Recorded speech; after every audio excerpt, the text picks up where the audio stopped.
9'da kutasizlar endi umuman Yozmadim. 5 endi yozmayman desam. Bu jinsini aytmang, jinsini bildirmang deyishgani uchun televizorlarni o'chirib qo'ydik. Chunki mana tekshirayotgan paytimizda 16 haftalikda qanday biz bildirmasligimiz iloji bor endi. Yatmatda odamcha bo'lib qolgan bo'lsa. Tak. Go'shevinaku.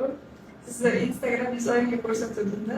Bittasini o'g'irdan go'shtimizni bo'lguncha o'zi degan stories oynaga jo'natyapti. Go'shtni o'g'irlasachi deydi. O'shanda e'tirof stories Mana ko'rdingizmi, istoriyalarimni ko'rib kelishgan. Молодец. Endi bularga interpatiya qilamiz. Bizga jinsini aytmang deb turgan paytda qanday qilib tekshirib berishimizga to'g'ri keladi. Keyin yashirishni